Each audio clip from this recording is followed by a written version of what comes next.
अगला एलिमेंट है, वह है वाटर। उसकी जो समय होती है दोपहर बाद 3 बजे से लेके संध्या काल 7 बजे तक। दोपहर बाद 3 बजे से संध्या काल 7 बजे तक। और यह जल तत्व का टाइम होता है, ऑर्गन क्लॉक के हिसाब से।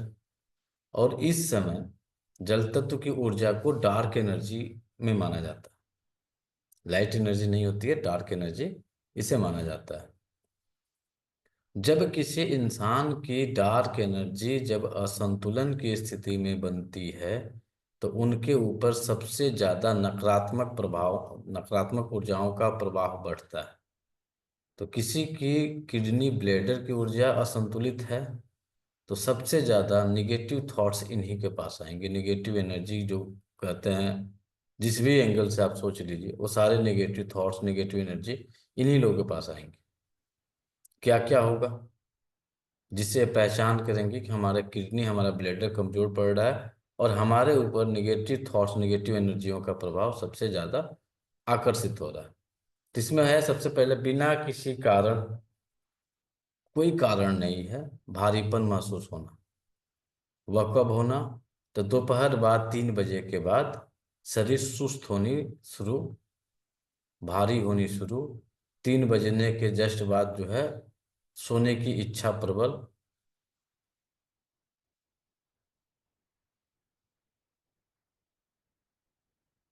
खासकर उस समय पे भारीपन लगना, जब आप किसी कार्य को करने जा रहे हो, कहीं पे ऐसा वर्क है जिसपे आपका बहुत ब्रेन को जो है स्थिर करके काम करना है। जैसे आप पढ़ रहे हैं, चाहे आप कोई ऑफिस का काम कर रहे हैं, कुछ भी कर रहे हैं, यदि उस समय आलस आना शुरू हो जाए, तो आपका जल तत्व जो है डिफिशियंट होना शुरू हो गया।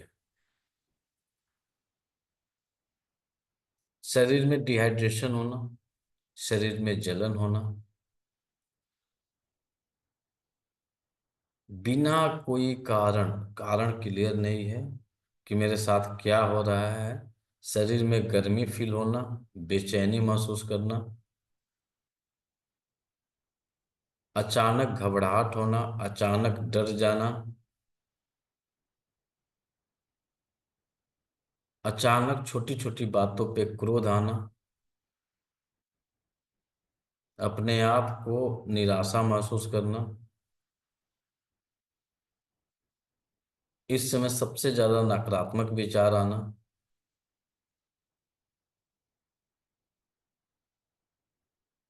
और ये वो टाइम है जो सबसे ज्यादा घरों में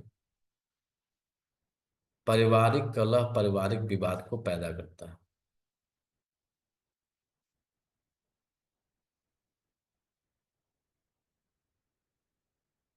इस समय ऐसा फील होना कि लगे कि पूरे वातावरण में बहुत कुछ हैवी हैवी दिख रहा है। इसी समय आपके घर में कांच, कांच टूटना। कांच टूटना क्या होता है? कांच किस एलिमेंट में आएगा? वाटर। वाटर एलिमेंट में कांच आता है। तो यदि किसी कारण बस पता चल रहा है कि आपने कहीं शीशे का गिलास रखा है और चूहा आके गिरा दिया, तो आपके यहाँ नकारात्मक ऊर्जाओं का यह इंडिकेशन होता है। जबकि कोई भी इंसान हो, कांच के बर्तन को बहुत संभाल के रखता है, बहुत संभाल के उसको जो है सिस्टमेटिक तरीके से उसको उठाता भी है, तो सोचता है कि एक बार टूट ना जाए, कहीं गिर ना जाए, संभाल के उठाता है। कोई नहीं है कि जल्दबाजी में स्टील के गिलास की तरह उठाया, पिया, फेंक दिया। हर कोई जो है संभाल के रखता है। उस संभालने के बावजूद भी यदि कांच टूट रहा है, तो आपके शरीर का जल तत्व घटा हुआ है। और ये स्पेशल किसी पर्टिकुलर पर्सन के द्वारा ही बार बार टूट रहा है, तो उसके शरीर में टूटा हुआ, कहेंगे कि घर में तो टूट गया, लेकिन कोई इंसान है, जब उसी इंसान के हाथ से टूट रहा है बार बार, तो उसके शरीर में जल तत्व की कमी हुई है, बाकी पर ध्यान नहीं देना। इसके अलावा यदि आपने कोई जानवर पाला है, या आपके घर के आसपास में कोई जानवर है, या आप कहीं गुजर रहे हैं और आपको देखते ही, आप कोई देखते ही कुत्ता, बिल्ली आपके ऊपर भौंकना शुरू कर दे, भौंकना समझ रहे हैं? आप लोग वाच करिएगा, जब आप कहीं रास्ते से गुजरते हैं तो कोई कुत्ता जो है आपके पीछे पीछे चल देता है, और कुछ कुत्ता जो है पूंछ हिलाना शुरू कर देते हैं, और कुछ कुत्ता जो है देखते ही भौंकना शुरू कर देता है। देख के भौंकना ये निगेटिव एनर्जी को इंडिकेट करता है। कुत्ते के पास, बिल्ली के पास, जानवरों के पास वो दृष्टि होती है जो कि ह्यूमन इंसान के पास नहीं होती है। देखेंगे जब भूकंप आना रहता है तो कुत्ता, बिल्ली, चिड़िया सब पहले उनको पता चल जाता है, वह जो है मूवमेंट करना शुरू कर देता है। तो सेम जब आपके शरीर का जल तत्व घटा हुआ रहेगा, किडनी और आपके ब्लैडर में ऊर्जा घटी हुई रहेगी, उस स्थिति में आपको कुत्ता देखते ही भौंकना शुरू कर देगा। और इसका बेसिक एकदम आसान पता करना है तो क्या करेंगे? जिसके जिसके शरीर में सूजन होगा, या तो उसे कुत्ते से डर लगेगा, या तो उसे कुत्ते से डर लगेगा, या कुत्ता देखते ही भौंकना शुरू कर देगा। कभी किसी के साथ ऐसा घटना घटित हुआ है? अब गाड़ियों से भी जब चलेंगे ना, फोर व्हीलर से भी चलेंगे, तो देखेंगे कि स्पेशली कुछ लोगों के पीछे कुत्ता दौड़ते हैं, कुछ लोगों के पीछे नहीं दौड़ते हैं। सबके साथ नहीं होता है, कुछ कुछ के साथ होता है। हर गाड़ी के साथ नहीं होता है, कुछ कुछ गाड़ी के साथ होता है। तो प्रकृति यह इंडिकेशन करती है कि आपका जल तत्व घटा हुआ है, आपको अपनी किडनी और ब्लैडर पे काम करने की आवश्यकता है।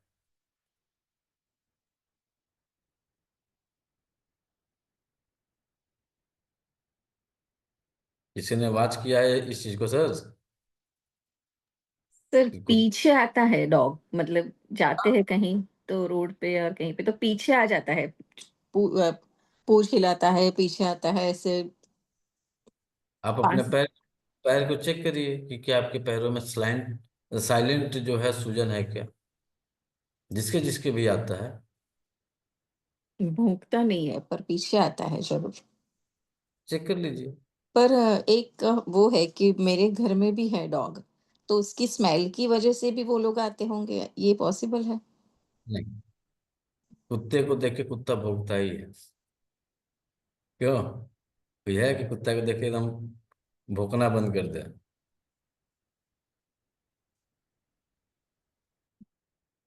बीमारियां क्या क्या होंगी, जब इस बीमारियों पे डिस्कशन करेंगे तो बहुत ज़्यादा, बहुत एक्सेस जो आपको परेशान तबाह करने वाली बीमारियां होती हैं, इसी समय होती हैं, इसी के इर्द गिर्द होती हैं।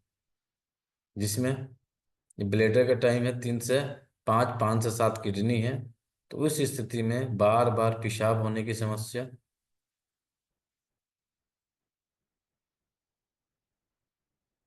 पेशाब में जलन होना, दर्द होना,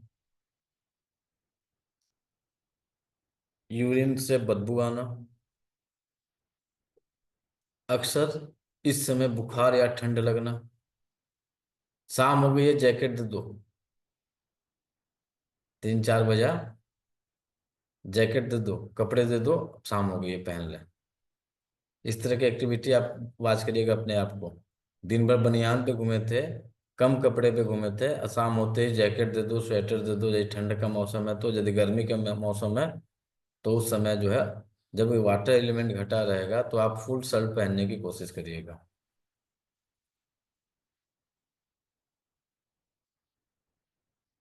बार बार यूरिन होना, खासकर कब? सुबह के 3 से 5 के बीच, 3 से 7 के बीच। क्यों? 3 से 5 जो है ब्लैडर की ऊर्जा बढ़ी रहती है शाम के समय में, और सुबह के समय में घटी रहती है। सुबह में घटा रहता है, शाम में बढ़ा रहता है। इसकी ऊर्जा जब घट जाएगी तो खांसते समय भी यूरिन हो जाएगा, हंसते समय में भी यूरिन हो जाएगा। जब कोई ऐसी बात होगी, ऐसी बात किस टाइप की, जिसमें डर हो, घर में कोई दुर्घटना घटित हो गई और उस दुर्घटना के घटित होते ही कुछ लोगों को यूरिन लगना शुरू हो जाता है, कुछ लोगों को लूज मोशन होना शुरू हो जाता है, कोई मानसिक प्रेशर आया, उस मानसिक प्रेशर के आते ही एकदम बाथरूम भागना शुरू कर दिए, तो ये बाथरूम भागना, यूरिन होना, यह वाटर एलिमेंट जब घटा रहेगा तभी यह परिस्थिति बनती है, ऐसे नहीं होती।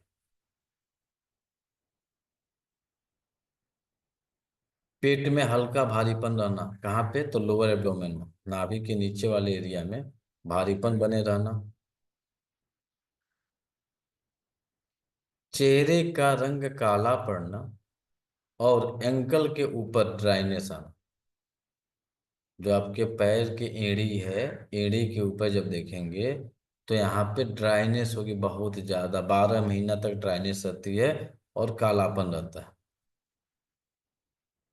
आप अपने पैर को चेक करेंगे तो घुटने से लेके एंकल तक एक समान होना चाहिए, लेकिन आपके पैर जो है घुटने के नीचे से लगभग हाफ, और एंकल से, ये आपके फिंगर से पूरा एक बित्ता लेंगे तो आप देखेंगे कि यहाँ पे काला हुआ है, डार्क पड़ा हुआ है, स्किन पे जो है स्नैक स्किन बनना शुरू हो गया है। स्नैक स्किन का मतलब क्या होता है? स्नैक स्किन समझ रहे हैं?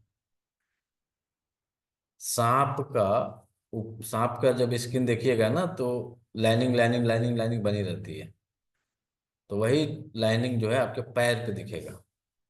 पैर का रंग काला होगा, पैर पे जो है बहुत ज्यादा सूखापन रहेगा, ड्राइनेस रहेगी। समझ जाइए, आपका वाटर एलिमेंट जो है घट रहा है। पूरे 24 घंटे में सबसे बेस्ट टाइम होता है यही आपके पूजा पाठ करने का। अब ये कहिएगा कि सुबह तो पूजा के लिए बोले थे, शाम को क्यों बोल रहा है ना? पूजा पाठ का समय सबसे बेस्ट यही समय रहता है। कौन करेगा इस समय? किसके लिए सूटेबल होगा, किसके लिए सूटेबल नहीं होगा? दोपहर बाद 3 बजे से लेके 7 बजे तक का जो है सबसे बेस्ट टाइम होता है पूजा पाठ। इस समय क्या क्या कर सकते हैं और किसके द्वारा होगा तो सबसे ज्यादा फायदेमंद होगा? क्यों? आप घर में सुख शांति के लिए तो कर रहे हैं ना, निगेटिव एनर्जी को भगाने के लिए तो पूजा पाठ करते हैं। क्यों? सुख शांति समृद्धि पाने के लिए पूजा पाठ कर रहे हैं। तो ये सबसे बेस्ट टाइम है पूजा पाठ करने का। तो सुबह में क्या किस चीज के लिए है? सुबह का समय किस लिए है? शाम का समय पूजा पाठ के लिए है, तो सुबह का समय किस लिए है? वो भी पूजा पाठ का समय है ना। आध्यात्मिकता। पूजा पाठ क्या है? ये भी तो आध्यात्मिकता है। रिलीजियस और आध्यात्मिक दोनों अलग हो जाते ये भी आध्यात्मिकता है, वो भी आध्यात्मिकता है। तो शाम के समय पूजा पाठ की बात हो रही है, तो सुबह के समय में भी पूजा पाठ हो रही है। तो किस टाइप का, किस समय यूज करेंगे तो क्या ग्रोथ होगा, ये बहुत जरूरी होता है। किस समय क्या करिएगा, वो बहुत बड़ा जरूरी होता है। तो शाम के समय आप दीपक जलाते हैं। यह जो समय होता है ट्रांजिट समय होता है, बदलाव का समय होता है, 3 से 7 का समय। जब अब सूर्य जो रहते हैं वो सूर्यास्त की तरफ कन्वर्ट होता है। दिन है जो रात में कन्वर्ट होती है, सुबह का जो समय होता है जो रात है वह दिन के तरफ कन्वर्ट होती है। देखिए, उजाले से अंधेरे की तरफ जा रहे हैं और सुबह जो है अंधेरे से उजाले की तरफ आ रहे हैं। तो आपके हमारे जीवन में हम जो जिस अभी कहा जाता है अध्यात्म में कि ऐसा कोई गुरु मिल जाए जो हमें इस अंधकार से जो है प्रकाशवान बना दे। मतलब क्या होता है इसका? वह किस समय की बात कर रहे हैं? यह अंधेरे से उजाले से अंधेरे की तरफ जा रहे हैं, तो यह क्या इंडिकेट करता है? दोनों समय आपकी पूजा पाठ का समय है, सुबह में भी है शाम में भी है। अब दोनों में अंतर क्या होगा कि जो आपको लाइफ की चेंजिंग करेगी।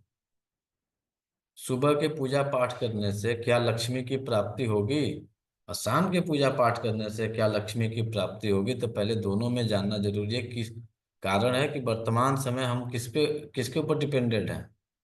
पैसा। और कुछ नहीं, पैसा ही चाहिए भैया, बाकी दुनिया साइड में कर लो। बाप ने भैया सबसे बड़ा रुपया।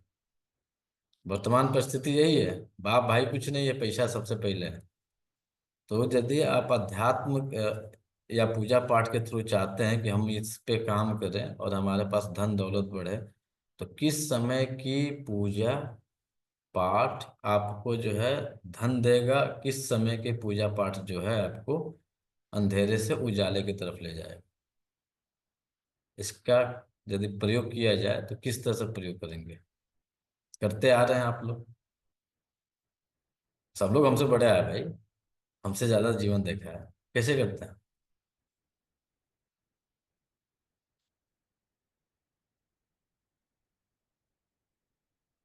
करते तो होंगे, ऐसा कोई नहीं होगा जो नहीं करता होगा। विनीता मैडम कहाँ है बताइए? विनीता मैडम हाँ जी, हाँ जी। बताइए। क्या क्वेश्चन क्या था? क्वेश्चन ये था, सुबह में भी पूजा पाठ का समय है और शाम में भी पूजा पाठ का समय है। सुबह का पूजा हाँ। पाठ किस लिए, शाम का पूजा पाठ किस लिए? सुबह का पूजा पाठ जो है वो सूर्योदय होता है उस समय होता है, और शाम का जो होता है सूर्यास्त के समय पे होता है। अब ये तो सबको जान रहा है, शाम को भी पूजा हो रहा है, सुबह में पूजा हो रहा है, क्यों, किस लिए, उद्देश्य दोनों का अलग अलग होता है या सेम होता है? नहीं, अलग अलग होता है। क्या? सुबह की जो पूजा होती है वो अध्यात्म के लिए, आपको ऊपर के डायरेक्शन में ले जाने के लिए होती है, यानी कि अध्यात्म से जुड़ के प्रभु से जुड़ने के लिए होती है। और शाम की जो होती है वो नेगेटिव एनर्जीज के लिए पूजाएं होती है। निगेटिव एनर्जी के लिए। सही है, सही है ना? और कोई बताएंगे?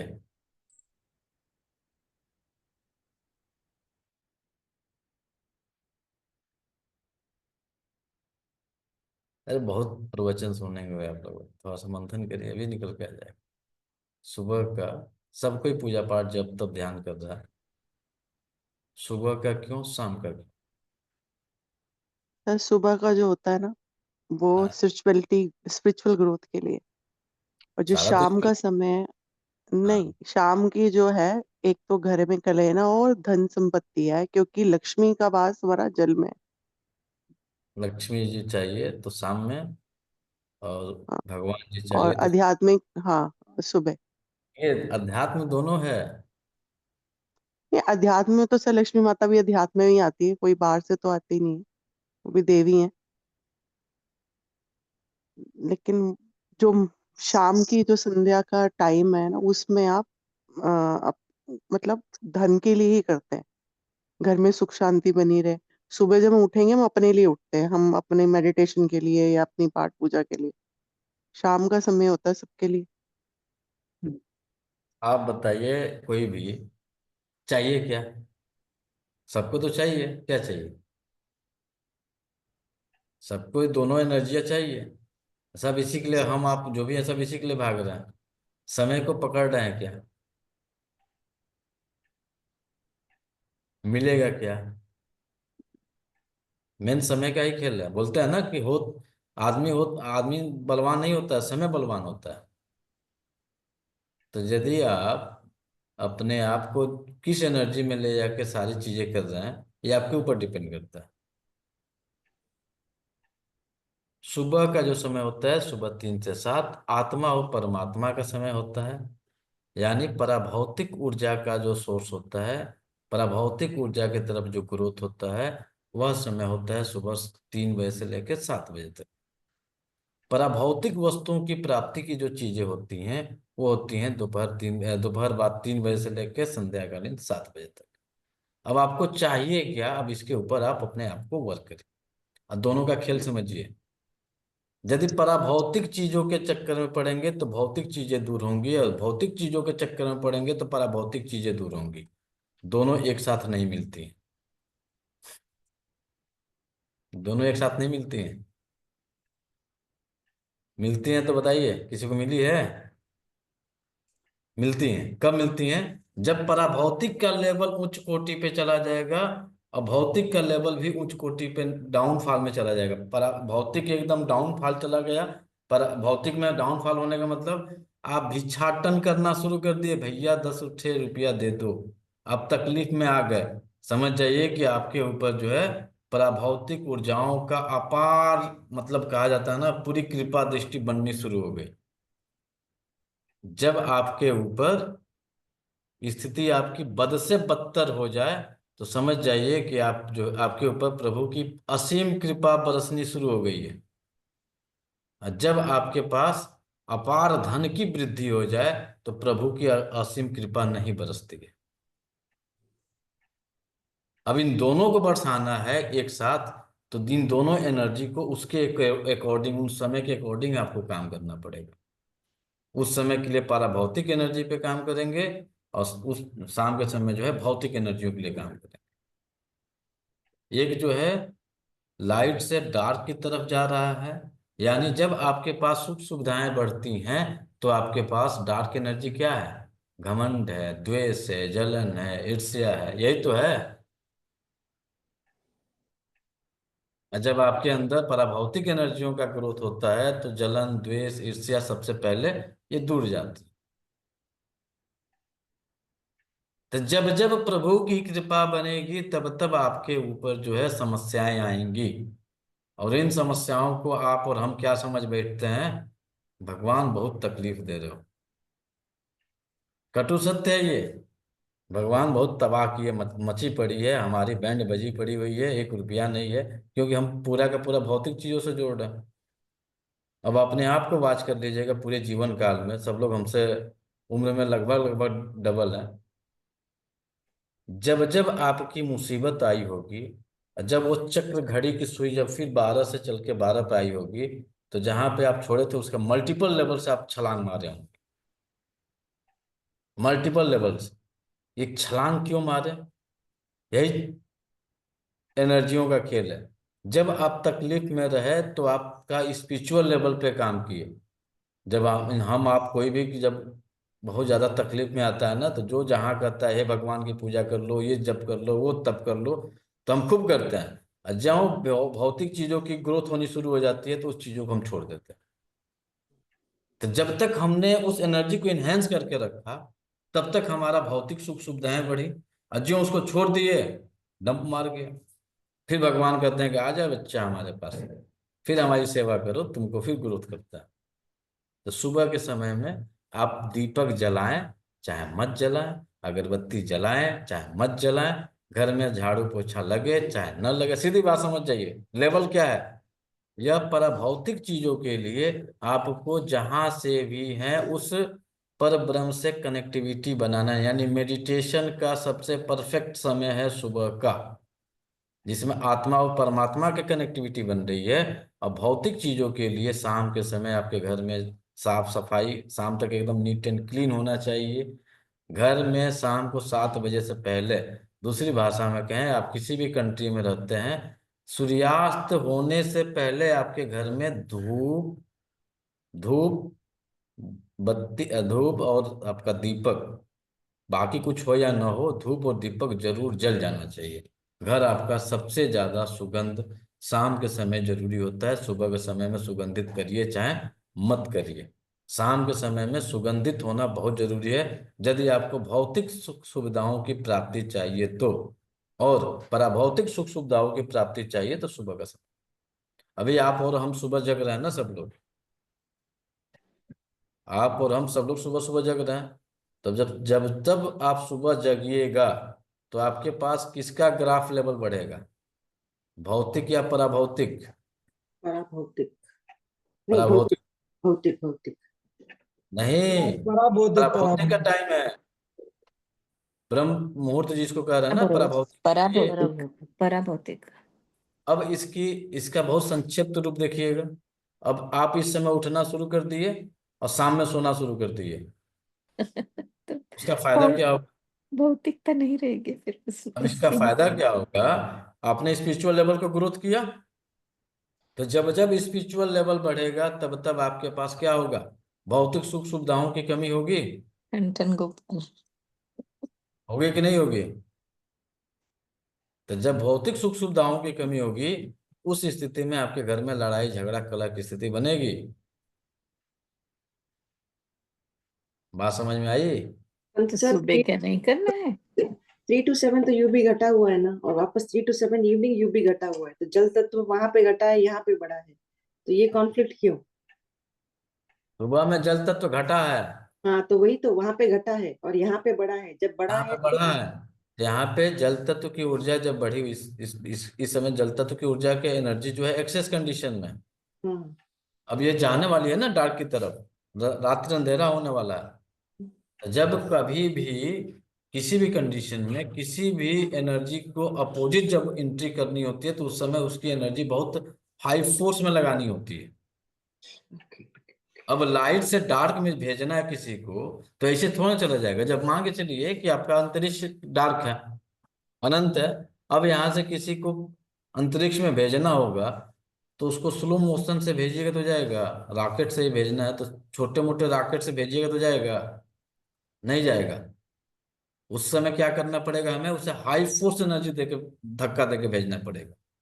तो इस समय इस लाइट एनर्जी से डार्क एनर्जी में भेजना है, तो एनर्जी की जरूरत होती है हाई। या फिर से सुबह में कहिएगा, तो डार्क एनर्जी से लाइट एनर्जी में आना है, तो उस समय में भी स्पेस की एनर्जी क्या होगी, हाई होगी।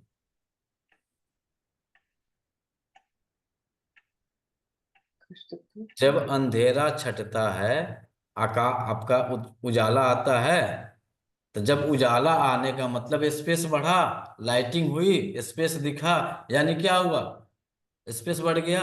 तो उस समय उसकी एनर्जी हाई रहेगी, तभी तो स्पेस दिखेगा। रात का अंधेरा हुआ तो क्या हुआ, आकाश घट गया। जो आपकी बगल की वस्तुएं हैं, लाइट नहीं तो दिख नहीं रही है, यानी वो क्या हो गया, सिकुड़ गया। ऐसा तो नहीं है ना कि प्रकृति सिकुड़ जाती है, हमारा घर ही सिकुड़ जाता है। वो जो स्पेस है तो स्पेस है, लेकिन हमारे देखने में, हमारे समझने में, हमारे जानने में, जब हम अपने घर के लाइट को बंद रखते हैं तो वहां स्पेस क्या हुआ रहता है? कम हो गया, देखने में क्लैरिटी नहीं रहती है, और सुबह 3 से 7। क्लियरिटी नहीं है तो क्या है, स्पेस घटी है। हम्म। जो हमारी दृष्टि जितनी दूर तक जा रही है, वही तो हमारा स्पेस दिख रहा है ना। अब हम कहें कि वो तारा जो है बस उतनी ही ऊंचाई पे है, इससे आगे तो है नहीं, हमारी दृष्टि उतनी दूरी तक देख रही है। लेकिन वही आप देखते हैं माइक्रोस्कोप से, तो कितनी दूर है वो, तो वो स्पेस बढ़ गया। जो आपके माइक्रोस्कोप लगाए आप अपने आंखों में, तो स्पेस दूरी बढ़ी। और ऐसे नंगे दिख रहे हैं तो इतनी दिख रही है। जो आपको चांद इतना दिख रहा है नंगा आंखों से, जो स्पेस लगाएंगे तो बड़ा स्ट्रक्चर आ जाएगा, यानी उसका स्पेस बढ़ गया। तो अंधेरे से लाइट में आने के लिए किसका स्पेस चाहिए था, फोर आकाश का। तो आकाश जब स्पेस सुबह के समय बढ़ा, इस समय किसकी एनर्जी चाहिए थी, जिसको जो है डार्क की तरफ जाना है। तो डार्क एनर्जी जब हाई रहेगी तभी तो डार्क की तरफ जाएगा। इस कारण से समय, इसका जो टाइम होता है शाम का, जल तत्व की ऊर्जा का टाइम एक्सेस रहता है। तो जिसको जिसको भैया धन चाहिए, दौलत चाहिए, शोहरत चाहिए, भौतिक सुख चाहिए, तो शाम के समय की एनर्जी है 3 बजे से लेकर शाम को 7 बजे। उस घर में यदि दीपक जलता है, अब ये हमको नहीं पता है कि दीपक आप तिल का जलाइएगा, कि घी का जलाइएगा, कि सरसों के तेल का जलाइएगा, कि मोमबत्ती जलाइएगा, कि क्या जलाइएगा, वहां पे मतलब है लाइटिंग का। यही लाइटिंग का ही तो मतलब है। अब एक चीज बताइए, स्पेस में जाने के लिए जो अंतरिक्ष यात्री जाते हैं, वो अंतरिक्ष यात्री किससे जाते हैं?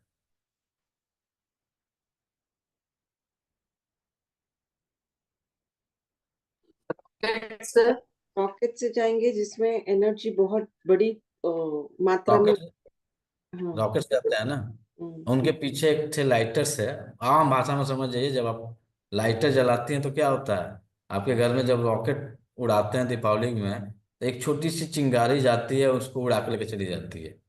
तो आप घर में जब दीपक जलाते हैं, छोटा सा, एक छोटा सा ही तो दीपक है, इतना तो है नहीं कि पूरे के घर को आपको एकदम चमक बना देता है। वो छोटी सी दीपक की जो जलती हुई लौ है, वो क्या करती है, इस एनर्जी को हाई करके ऊपर दे देती है।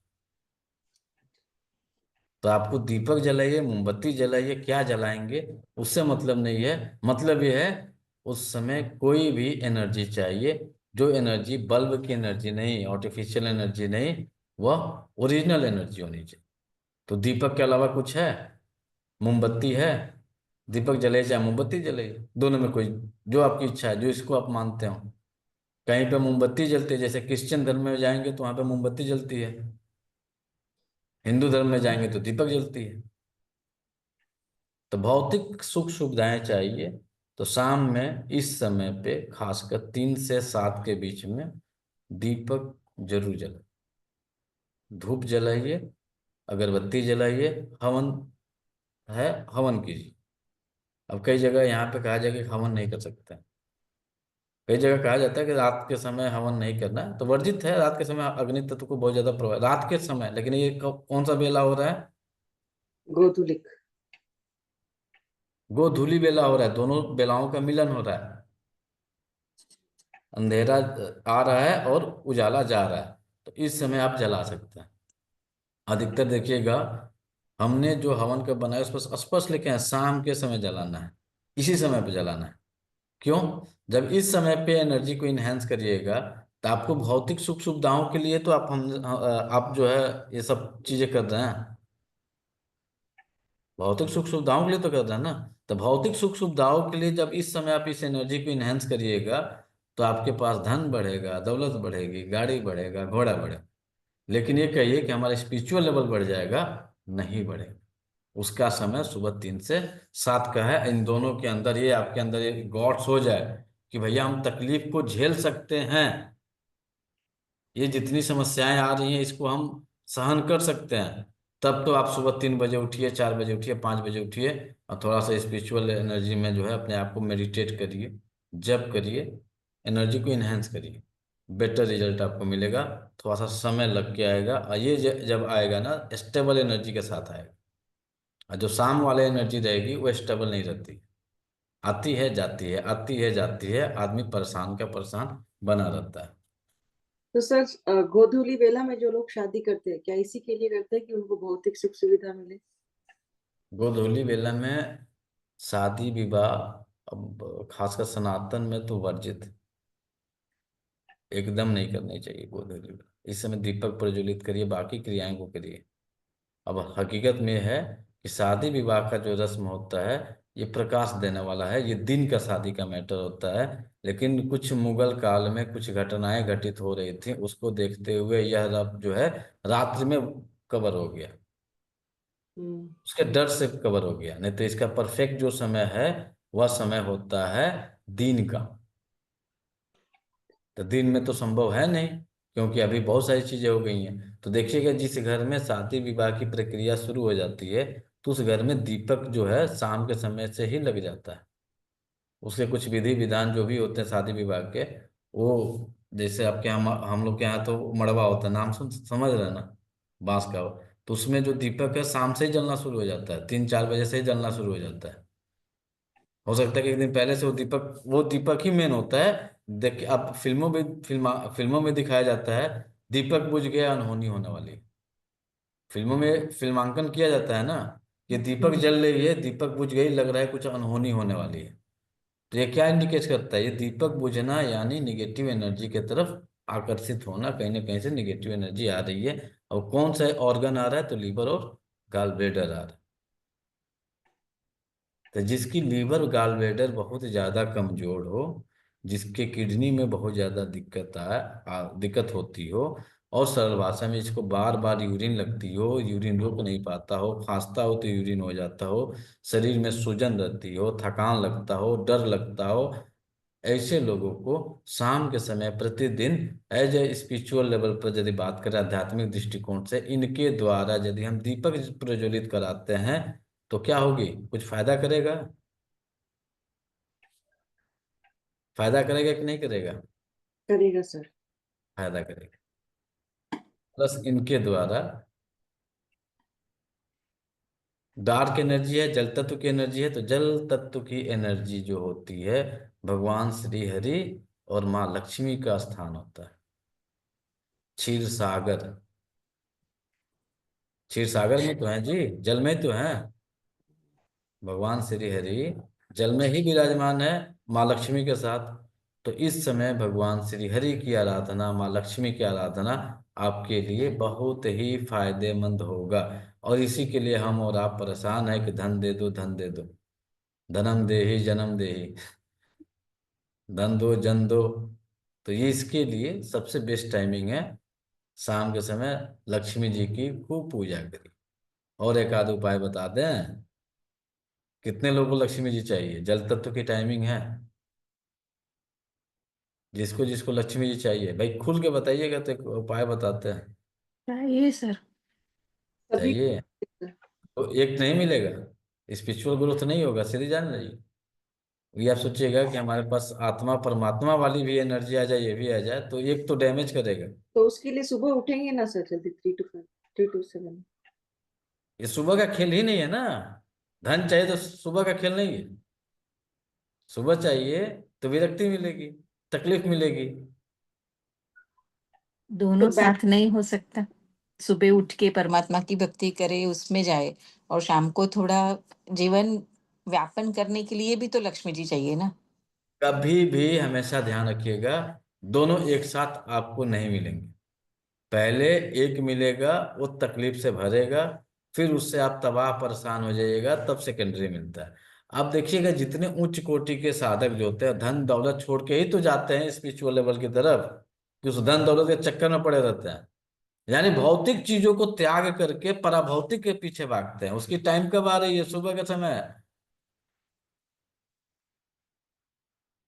मिलेगा तो ऐसा नहीं कि नहीं मिलेगा। और उसके बाद से जब वो वहां से लौट के आते हैं, जब उन्हें पर ब्रह्म की प्राप्त ज्ञान की प्राप्ति हो जाती है, तो उनके लिए धन कोई मायने रखता है?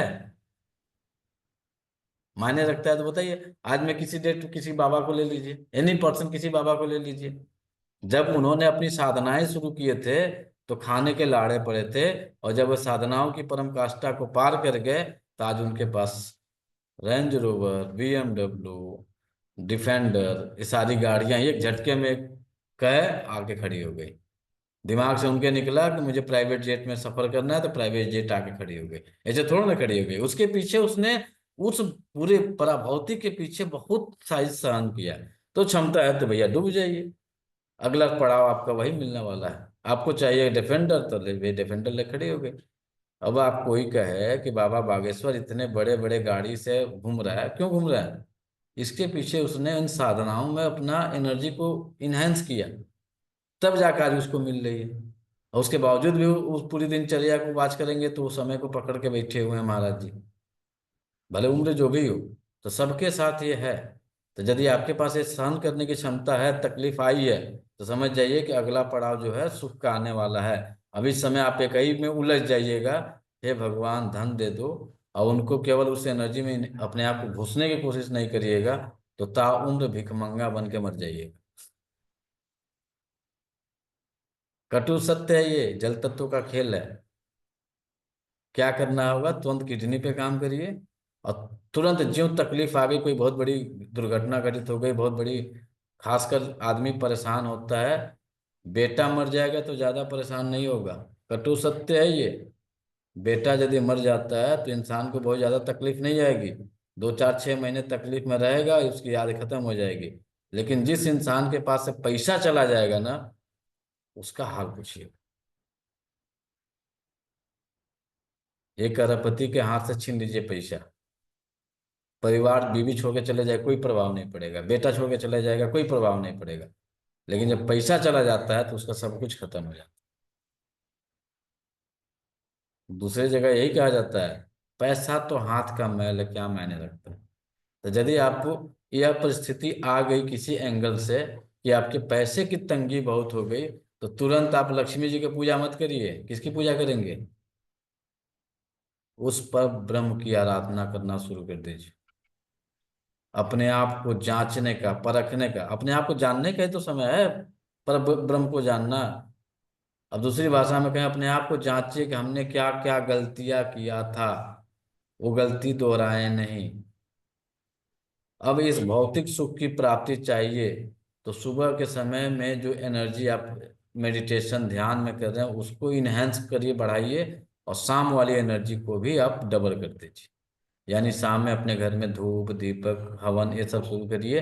माँ लक्ष्मी की आराधना शुरू कर दीजिए। और जिसको जिसको बहुत ज्यादा तकलीफ होती है, तो दो स्त्रोत है, ऋषि महर्षियों ने दो स्त्रोत की वर्णन किया, ताकि लक्ष्मी जो है प्रचुर मात्रा में आपके घर में आ जाए। पहला होता है कनकधारा स्त्रोत, और दूसरा होता है श्री सूक्त। इन दोनों मंत्रों का बहुत टफ संस्कृत है, इतना आसान नहीं है, बहुत टफ संस्कृत। तो किसी योग्य ब्राह्मण के थ्रू, या फिर जो कोई संस्कृत के जानकार हैं, उनसे एक बार पढ़ना सीख लीजिए, फिर उसको जो है जपना शुरू करिए। कुछ नहीं आता है तो हे माँ लक्ष्मी नाम जपना शुरू कर दीजिए, आपको रिजल्ट मिल जाएगा। तुरंत नहीं मिलेगा, वो दोनों लेवल जब आपके मेंटेन होने शुरू हो जाएंगे, धन की वृद्धि होनी शुरू हो जाएगी। लेकिन पहले आपके पास तंगी ही आएगी, बिना तंगी आए आपको दूसरा पड़ाव नहीं मिलेगा।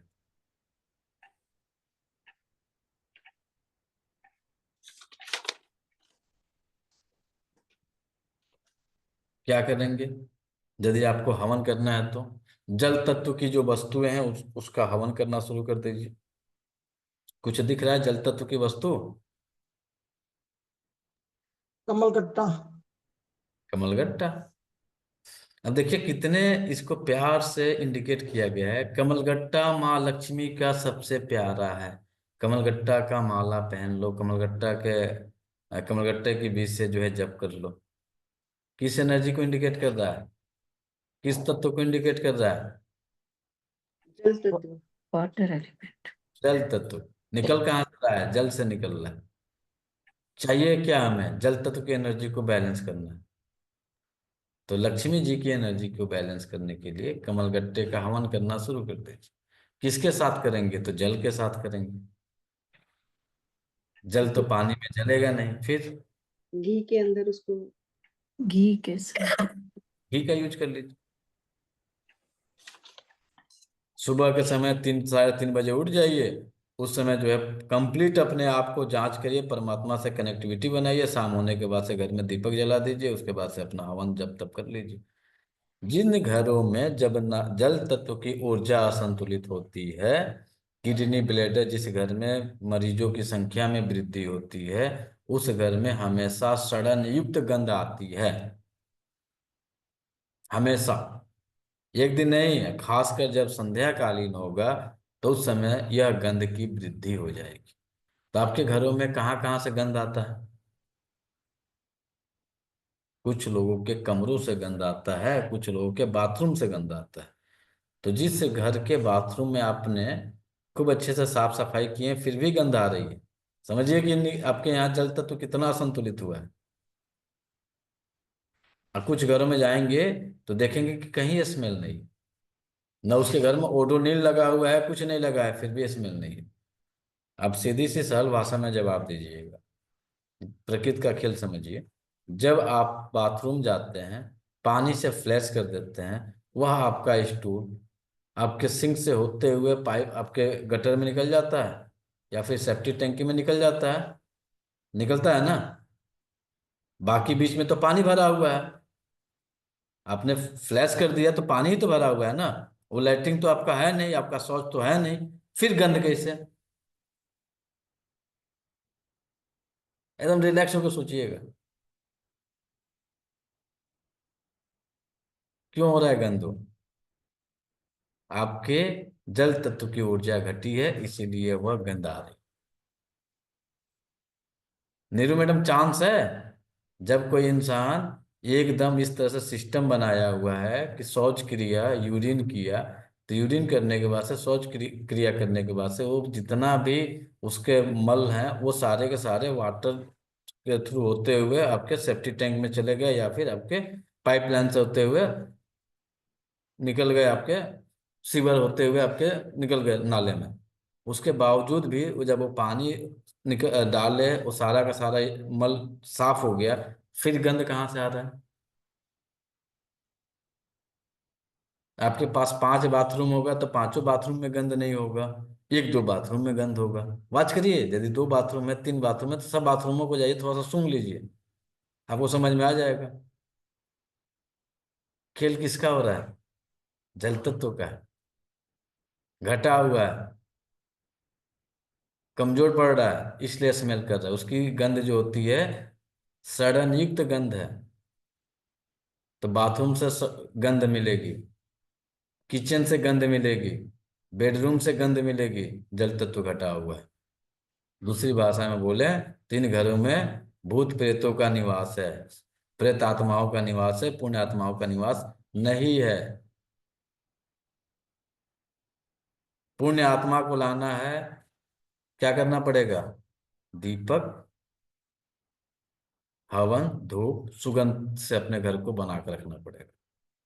अब वह सुगंध का यूज आप मन करे तो अत्र में करिए, अत्र में करिए, मन करे तो धूप बत्ती जला के करिए, अगरबत्ती जला के करिए, जो मर्जी सो जला के करिए, जैसे आपको वह जगह सुगंधित बना के रखना है। इस समय करना क्या होगा? तो इस समय कभी भी आपको ज्यादा नमक युक्त भोजन नहीं करना है।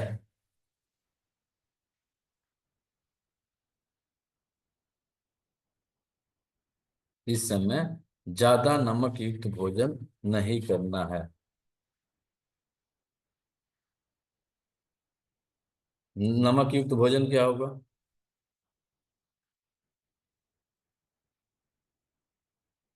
नमक युक्त भोजन क्या होगा?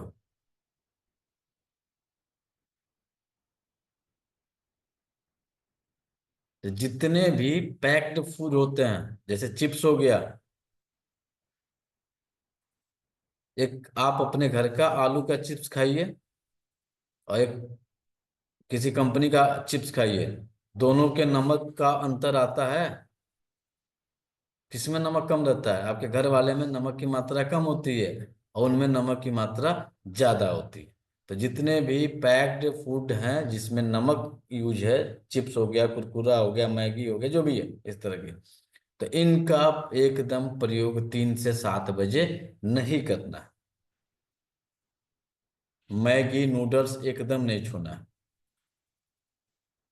3 से 7 के बीच में आपको मीठे से परहेज करना है।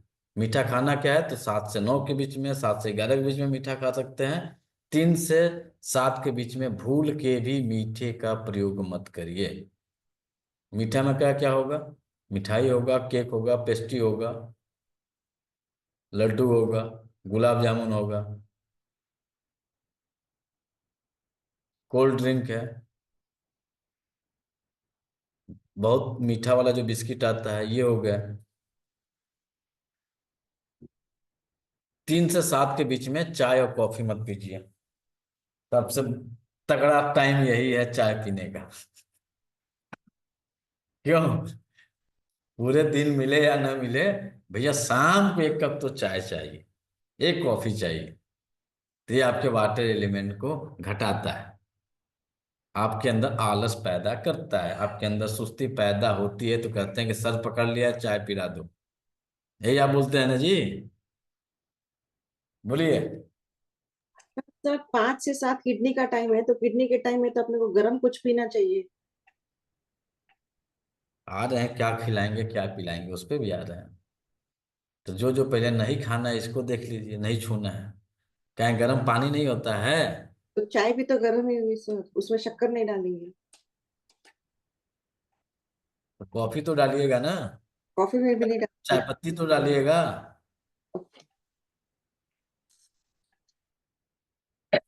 कोका कोला नहीं छूना है, सॉफ्ट ड्रिंक नहीं छूना है इस समय।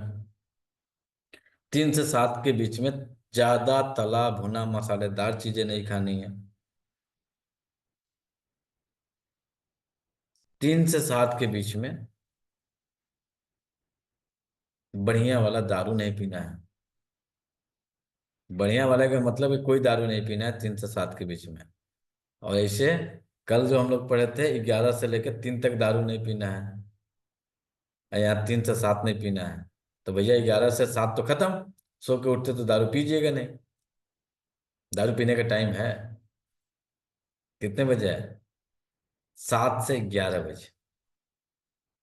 वह होता है आपके हॉटनेस एनर्जी का, एंजॉय की एनर्जी होती है, जॉय की एनर्जी की टाइमिंग होती है। ये सुबह का है शाम का है सर 7 से 11? 7 से 11 तो खा पी लिए हैं सुबह में, अब शाम में दारू पीजिए। अब ये कहिएगा कि दारू पीना तो पाप है, तो भैया पाप है तो बनना क्यों? सीधी बात है। पाश्चात्य समय में सूरा था, भगवान श्री हरि ने असुरों को सूरा पिलाया, देवताओं को जो है अमृत पिलाया। तो ये आज का नहीं है ये एल्कोहल। ये औषधि रूप में यूज करेंगे तो फायदेमंद होगा, और बाकी रूप में यूज करेंगे तो गटर में गिरेंगे।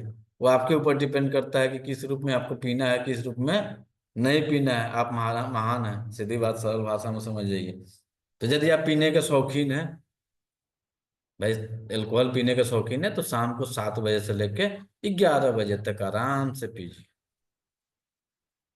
11 बजे के बाद से एल्कोहल को छूना नहीं है।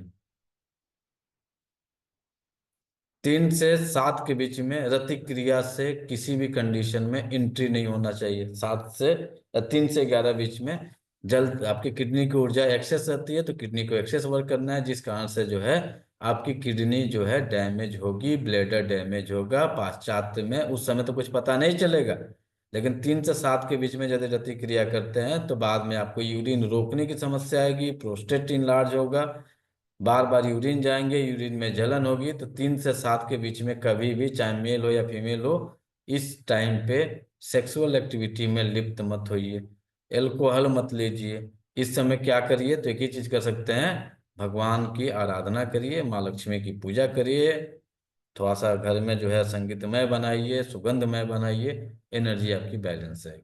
ये बनाएगा कौन? तो जल तत्व की ऊर्जा क्या है? इन है कि यांग है? अरे जो नए हैं उनको छोड़ के पुराने तो बताइए। किडनी किडनी यिन है और यूबी यांग है। जल तत्व की ऊर्जा टोटल मिला के जब देखा जाएगा तो इन एनर्जी है। यिन और है। इन कौन है? साक्षात श्री लक्ष्मी जी हैं। और श्री साक्षात श्री लक्ष्मी कौन है? तो घर की जो देवी लोग बैठी हैं यही लोग होती हैं। तो घर में कोई पुरुष जाता है दीपक जलाने, बड़ी मजबूरी में चला जाता है। तो यह टाइम पूरा का पूरा, आपको धन चाहिए, दौलत चाहिए, शोहरत चाहिए, तो उस घर की महिला को ये सारा काम कर लेना चाहिए। पुरुष करे या ना करे तो उसके चक्कर में मत रहिए। इन एनर्जी है, इन एनर्जी के कारण आप इस एनर्जी पे काम करिए। यदि आप नहीं करिएगा, पति बेचारा दिन भर मेहनत करेगा, कुछ नहीं मिलेगा। ये भी जाने, क्योंकि भगवान श्री हरि जो है माँ लक्ष्मी के बिन अधूरे हैं अधूरे। पूरा आप इसको उठा के पढ़ लीजिए। जहां जहां पे मुसीबत आई है, माँ लक्ष्मी ने ही उनको हर जगह से नैया पार कराया है। चाहे रामायण काल हो, चाहे आपके कृष्ण काल हो। जब भगवान श्री राम को सहस्त्र रावण ने इनको ले जाके पाताल लोक लेके चला गया, तो ले जाके इनको बलि देने की तैयारी में था ना? ये प्रसंग तो आप देखे होंगे। तो वहां पे भी माँ सीता ने काली रूप धारण करके सहस्त्र रावण का वध की, और फिर उनके साथ जो है कौन थे? हनुमान जी थे। तो हनुमान जी जो है राम और लक्ष्मण को जो है मूर्छित अवस्था में पाताल लोक से बाहर लेके आए। सही है कि गलत है ये प्रसंग? तो सीधी सरल भाषा में समझ जाइए, यदि आपके घर में धन चाहिए, दौलत चाहिए, तो आपके पास दो ही रास्ते हैं। इन एनर्जी आप हैं, आप शाम को 3 से लेके 7 के बीच में पूजा पाठ सुगंध में बनाना, ये आपकी जिम्मेदारी है। और संभव हो सके तो जो पुरुष हैं जो है, तो उनके रक्षक कौन बने? भगवान श्री राम और लक्ष्मण जी के रक्षक कौन बने? हनुमान जी। हनुमान जी। हाँ जी। तो आप जो है दूसरी एनर्जी हनुमान जी की आराधना करना शुरू कर दीजिए। हनुमान चालीसा पढ़ लीजिए, नहीं पढ़ सकते हैं तो मानसिक पढ़िए। मंदिर शाम के इस समय के इर्द गिर्द में कोई मंदिर यदि जाने का समय साड़ी बन जाता है, तो मंदिर का दर्शन करके चले आइए। देखिए कैसे आपकी एनर्जी। माँ ने वहां पे वध किया, हनुमान जी ने इन्हें पाताल लोक से बाहर निकाला। तो जब हनुमान जी क्या है? यांग एनर्जी हैं। तो पुरुष को जो है हनुमान जी की आराधना करने मंदिर में शाम के समय जरूर चले जाइए। और जो घर की देवी लोग हैं, घर की इंटरनल व्यवस्थाएं जितनी है वो कर लें, आपका जल तत्व तो बैलेंस होगा। होगा ना? अभी तक तो नहीं किए, 60 साल बीत गया। कर लीजिए। अरे कुछ लोग किए होंगे भाई। आप तो ब्राह्मण हैं, ऐसे ही किए होंगे। ये पूजा पाठ जब तक तो आपके जीन में है, बाकी लोग के पास नहीं है ना, उनके पास पहुंचे, बाकी लोग कर लीजिए। बर्फ का प्रयोग नहीं करना चाहिए। यदि आपके कोई मित्र कोई मुस्लिम होंगे तो उनको जरूर सजेस्ट कर दीजिएगा कि भाई तुम रोजा रह रहे हो, शाम में बर्फ का यूज मत करो, नॉर्मल पानी का यूज करो।